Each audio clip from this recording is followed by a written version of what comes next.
Welcome back to the Lanterne Rouge Cycling Podcast with Benji Nice and a mammoth pod today, and that'll be this way for the rest of the week. Paris-Nice, Tirreno Adriatico, Stage 1, Paris-Nice Stage 4, and Healthy Aging Tour Stage 1 as well in the Netherlands.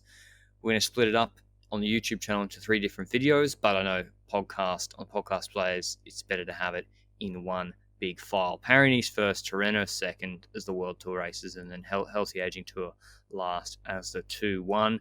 Before we get into the recaps, I want to mention our show partner, Le Col, and maybe something they do that you might not be aware of, that Le Col do custom kit. So you can do, just like with the pro teams, say it was Bahrain, McLaren last year, have the custom Le Col kit. Well, you can do the same thing with Le Col. If you have a cycling club or a large group of friends, you can supply your design or maybe some artwork inspiration, and Le Col can design it in-house with their designers and confirm the order quantities before it goes into production, like a pre-purchase sort of arrangement. And then step 3 is the Le Col factory in Italy produce the kit and ship it to you about 8 weeks later. So it's pretty simple, and I think pretty good to be able to get custom kit. Maybe it's something we could look into, Benji, for, I don't know, if Le Col want to do meme kit. Is fake news. How do we do a fake news climb kit? I'm sure there'd be a lot of demand. The Cherubla stage in Paris-Nice Stage 4, this was a fake news climb. I'm not sure if you've seen the La Flamme Rouge profile of the last climb. It's so up and down. It's like a Vuelta climb. And 188k stage, rolling hills all day, 3,300 meters elevation, and they finished with this 7.4k, 6% climb, but it's got 2 sections, sustained sections of like 1,200 meters of 10 to 11%, and there's an intermediate sprint at the end of one of those sections, and then actual flat and like descending sections as well in this climb. We picked yesterday Roglic for the stage as the heavy favorite. Not a genius to do that. And I think Schachmann, Guillaume Martin, and co as well. So the question was, Benji, who could you get in a breakaway? And that was the problem, right? Could anyone interesting really go in a breakaway today in a 1-week stage race when they haven't lost enough time up to this point? Do you think that was a problem with this stage, that it always was going to come down to the GC group?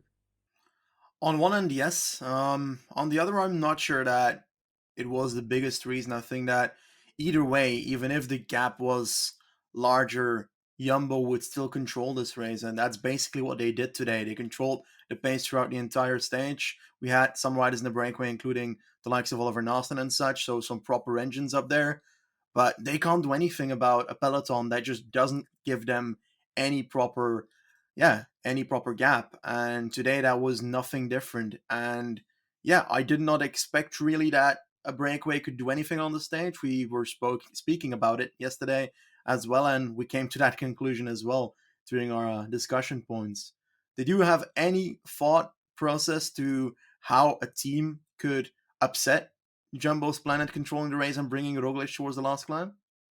There'd have to be some sort of like borderline illegal collaboration between all the other teams, and like Jonas Aguirre would need to go to Casper Pedersen and Luis Leon Sanchez and Lutsenko, and they'd all need to attack on the same hill at the same time with Lawrence de Plus and catch Jumbo napping. That's pretty seriously. That's like probably the best way. And the later you leave it, and that's what happened, right? Jumbo Visma were allowed to use Tony Martin and co. And if you don't attack in a coordinated fashion early, then yeah, Jumbo Visma. If it's just one, we saw Casper Pedersen, Benji. He attacked with maybe like 35 k's to go or so. Casper for DSM, I was like, oh, maybe he's a satellite rider for Hindley or Tiesj Benoot, probably. But it's one rider, and he's a strong guy, but he just got reeled back by Jumbo Visma very quickly on that hill. We saw Stefan Bissiger yo-yoing off the back at the end of some of these climbs. I think, what was it, Col de Derbies, I think, or maybe I think it was the last descent of Montbrouilly. It was where Bissiger started to pop. But once they went into that final climb, which we'll get to in a second, but I was like, if they go into the final climb with at least Kruijswijk and Bennett and Roglic, Like, you can't win. I like Shakman. I like him as a rider. I think he's a good, funny guy too, but he doesn't actually have a lot of wins on a finish like this in his career or up there. I like him more on the sort of endurance Liège and then finishing on the flat style course to beat Roglic, and even then it's a tough call or a tough ask for him. But moving on to this descent, one of the last descents, Benji, or before then, sorry, the Ineos move I want to talk about. Ineos started to move up with Amador and Dennis. They signaled it, right? Like that shouldn't have come as a surprise to Jumbo Visma when they actually did start to accelerate, right? Yep. I think that we noticed everybody slowly but surely moving up from Ineos, and just instantly they were at the front pacing like mad, but they have to pass the entire team of Jumbo to get to the front because Jumbo was Yeah. sitting pretty much at the front. So it can't be that Jumbo was like, "Oh my god, I didn't see that one coming." There was some clear knowledge that something was about to happen, and Ineos went to the front, set up their I think 5-man train, 6-man train, and they started mashing it before the Montbreuil ascension, which is with a good 16, 15 kilometers to go, I think, something like that. And for that final climb, the breakaway still had a bit of a gap, but they weren't going to make it. So that Ineos move basically almost got the breakaway, if not actually caught them at that point. It caught the And Narsen group, yeah, okay, I think. yeah, yeah, because Bernard was still ahead just Yeah. after Montbreuil. But on Montbreuil, we had some action. We had that Ineos move slowly but surely taking out the train that was at the front. Then suddenly we had the Plus and Gegenhardt left. And instead of the Plus setting up a high pace for Gegenhardt, he went on the attack and Gegenhardt opened up the gap there. So a sneaky tactic. I don't think that is what Jumbo was expecting. I think that Jumbo would probably expect, oh, he's going to ride for Gegenhardt. But I also don't think that it's perhaps, it feels desperate. That's what I'm trying to say. They're trying Uh, something, but I don't know. I don't know what else they could have done, but I also don't think that it would remotely work in any way. I think there's definitely one part of this stage where if you're a rival of Roglic, you want to pencil what happened, and that is when Ineos came to the front in advance of the village on this false flat with Amador and Dennis. And without Wout van Aert there, Kruijswijk, Uman, and Bennett were behind Roglic. They couldn't help him at all to move up. And Roglic was isolated. There was a time where I was like, shit, if someone loses the wheel here and Ineos is super strong, he could be in trouble. And it didn't eventuate. DSM were too invested in chasing. But it's pretty easy to isolate Roglic if there's no Wout van Aert or Tony Martin there, I think, on a undulating parcours or slightly uphill to flat. And he had the wasp. He just moved himself up in the wind from like 15th wheel all the way up Yeah. to Tower Gegenhardt. But listen, that's not ideal. And if I was Ineos and UAE, I'd be like, hey, Dennis, Mikkel Bjerg and co, let's get something going. Oh, Dennis won't go to the tour, but Luke Rowe and Mikkel Bjerg, let's get something going. And just got to put him under pressure like that. Maybe nothing will happen, but maybe something might. And then, I mean, you got to try something, right? So Montbreuil, who attacked? Sorry, Laurens de Plus got brought back by DSM Benji. But then pretty much all setting pace. When did Remy Cavagna attack? Was it after that climb or right at the end on the crest? It was right at the end on the crest, and we saw him attack, and it was with a serious move going around the corner, and just boom, he had like 20 meters on the peloton. And we know that Cavagna directly goes into his TGV de Clermont-Ferrand time trial mode, not on the bars, so no puppy paws here, but he was riding legally this time around. And he kept up that pacing, and suddenly we had another move up from the peloton. That was Luis Leon Sanchez with honestly a more powerful attack than Cavagna, in my honest opinion. Yeah, He, he he bridged bridged so up to quick. Cavagna in no time. And I think that those two stayed together for quite a bit, but eventually Cavagna got dropped by Luis Leon Sanchez, who eventually bridged up towards Julien Bernard at the front of the race. So that's the two men at the front of the race now. But we saw something Oh happen no, in the wait, peloton as well. And yeah, before that climb, yeah, Godu and Gegenhardt. What happened? Like, yes. what happened there? I didn't go into the slow mo to see who was responsible. Did Gegenhardt slide out and then Godu was behind him and crashed, or was it independent and it was a sticky corner? I couldn't figure out whether they were independent of each other, their crashes. To me, it felt like Gegenhardt just his wheel slipped and he went on the floor, and that caused Godu to have to go around Gegenhardt, and yeah, he ended Right, up in okay. the ditch next to the road. That's how I saw it, and it looked at the start that he was getting on his bike relatively quickly. Gegenhardt, that he was going to continue Yeah, and get to the back of the front group, and Godu took a bit longer to get back up. We saw that both the I'm not sure it was the Plus or a teammate that was waiting for Gegenhardt in the peloton, or not even waiting, just like moving to the back of the group. And we also saw that for Godu, it was Amiai right. who was Yeah, stopping and literally on the spot saw that his guy crashed and directly stopped and waited for him.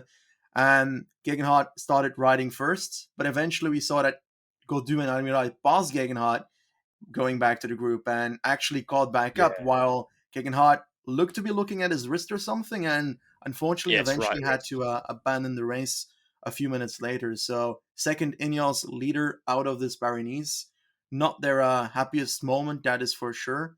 And let's hope his wrist injury, is not that bad, I guess.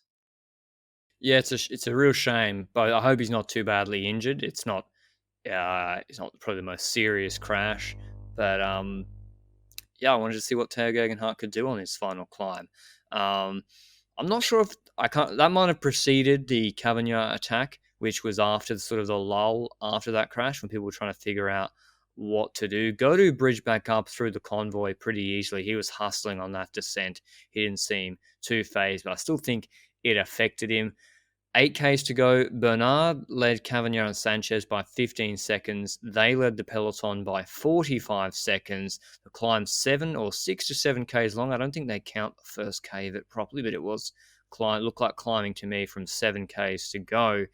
And Cavagna had a mechanical Benji, and I don't know what happened. He got stuck in the small ring in the Yeah. biggest in the smallest sprocket, but the hardest gear at the back, and in the small ring, which I haven't seen before. Normally, and because he was like pedaling 30 RPM, and he's like, "What the hell?" He's trying to change the gear because usually I thought with when Di2 goes flat, it will chuck you into the small ring at the front, but then it'll let you for a little bit adjust at the back, and it won't maybe he went completely flat and it like defaults into the small rank at the front, but then he couldn't. It just left him in whatever he was at the back. But that was a shame. Do you think it changed the result today, or he had no chance anyway?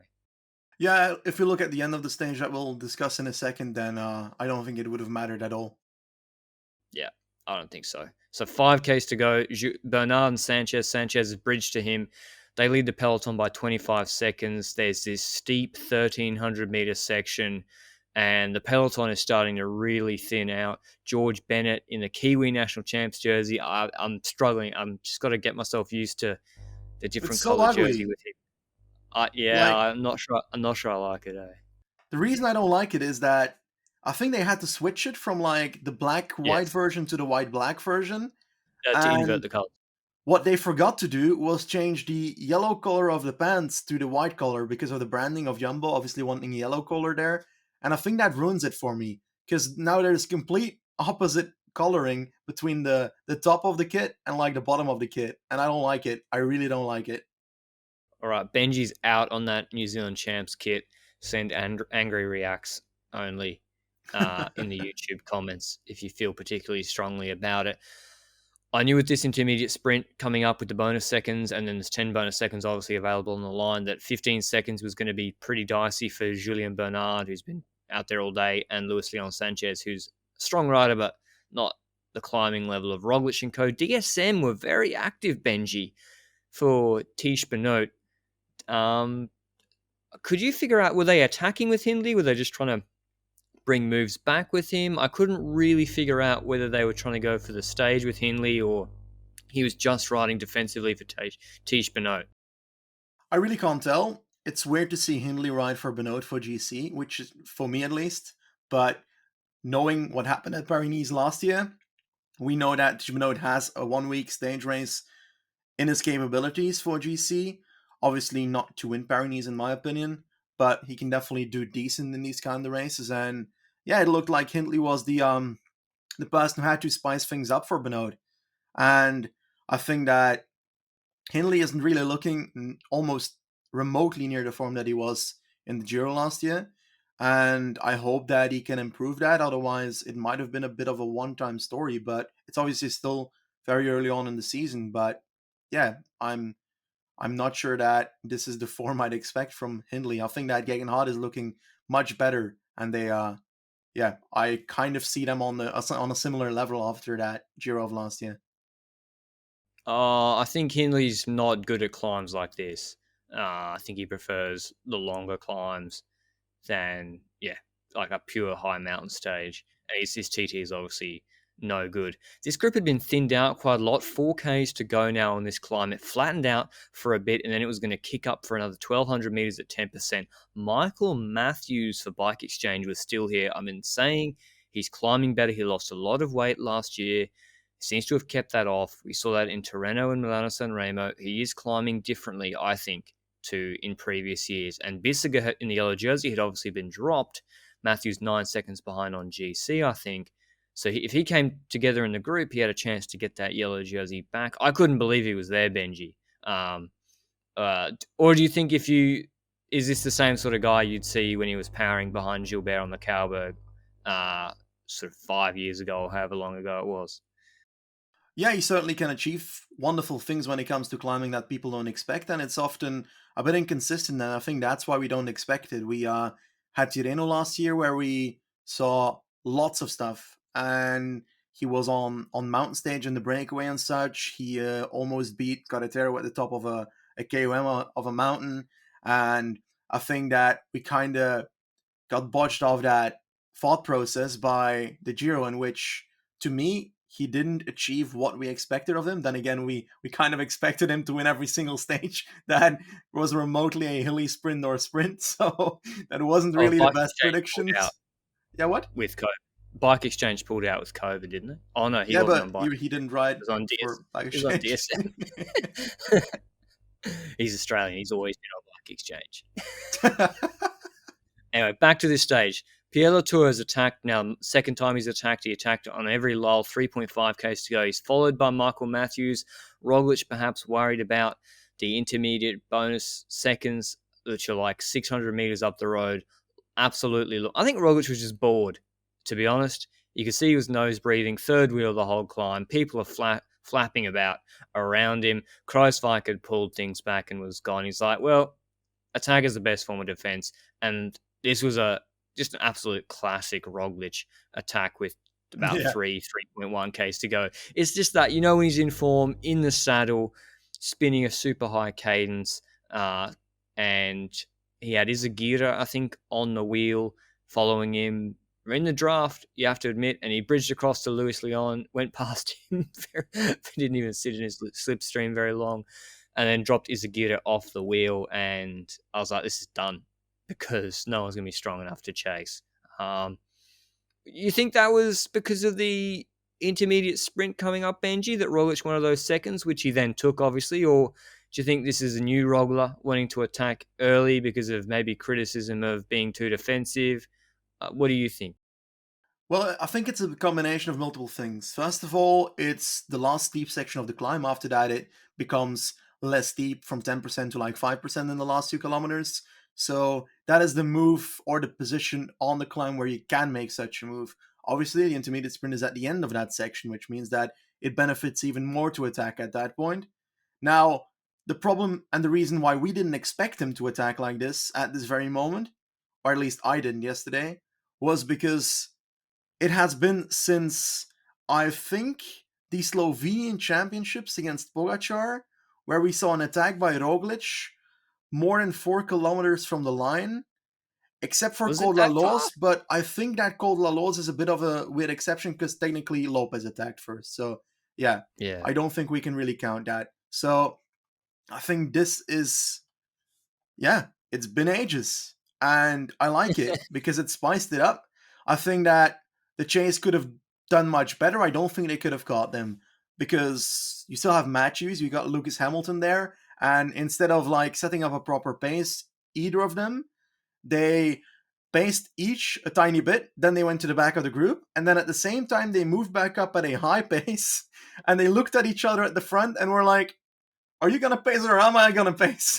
And there was And like no Vlasov, decision. Vlasov too, and Yeah. and Sharkman and Martin, they were all looking at each other, and it was when they were looking at each other that I was like, they have no chance, even though Do you it's do you not as think steep. that Yep. Vlasov made a mistake having Izagirre react to Roglic's attack instead of himself?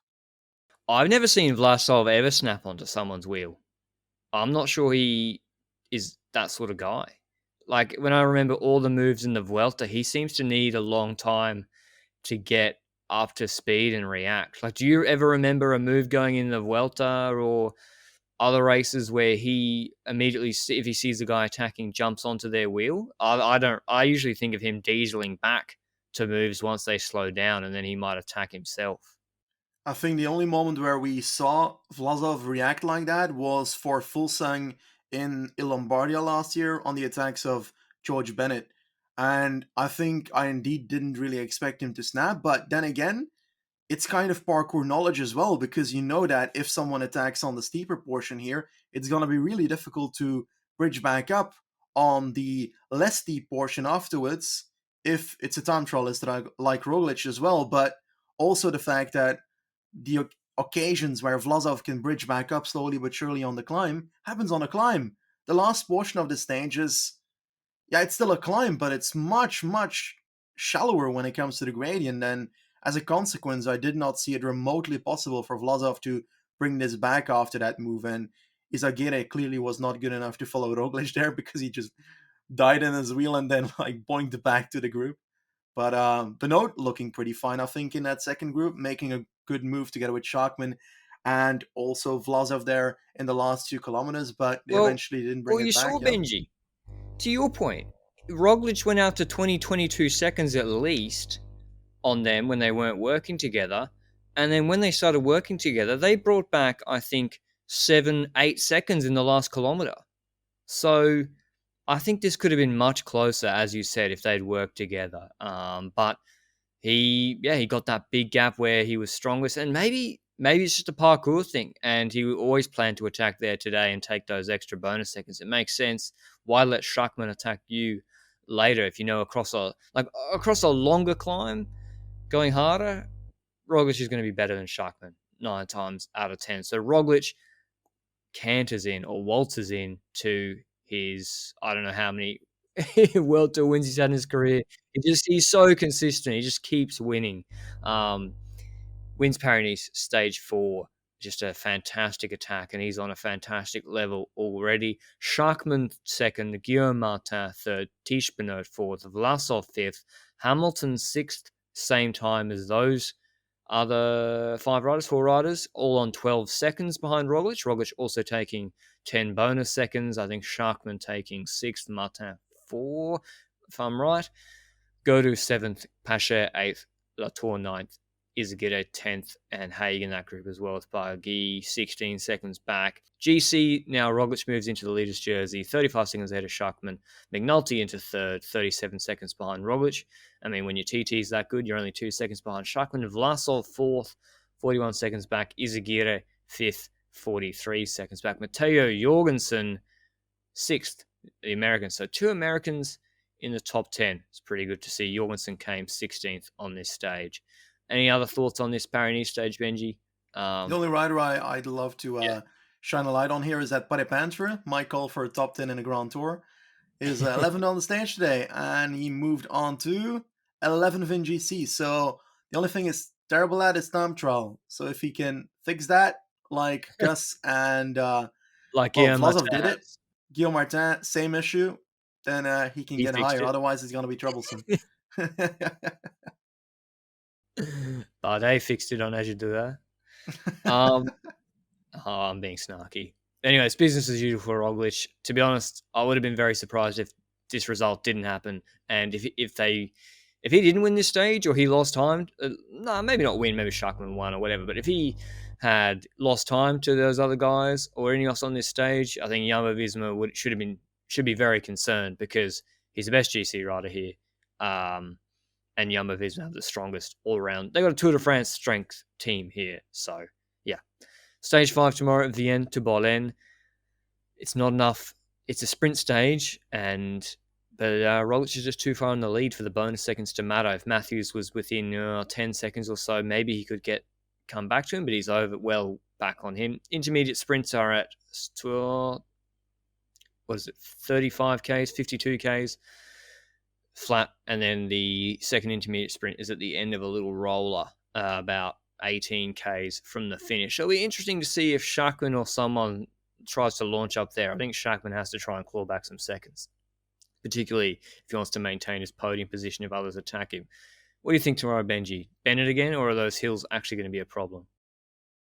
It depends on who rides them and at what pace, obviously, but they're relatively close to the finish line, so something can happen.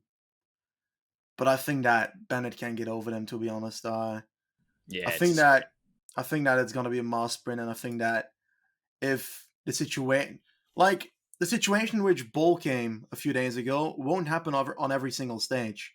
Bennett and Merku are just more consistent together, so as a consequence, it's obviously the first choice to say Bennett in these kind of situations, and it will only be someone else if Merku and Bennett are not in the right position in the last kilometer. And yeah, that's, I think, the basic precipice of a sprint stage with Bennett and Merku at the start here these days. Yeah, exactly right. Bennett and Merck are the favourites, I think, but then it's a lottery for between about 7 or 8 other sprinters who can win this stage. Pedersen, Laporte, even Cockard, maybe, probably not. Boll, Greipel. Matthews, Ackerman, Greipel, or Zabel. I don't know. I don't know what they're doing. Where did Greipel finish on GC today, Benji? He's So sad. He's disappointing his transformation to a GC rider. yeah, he's going to need to work on that.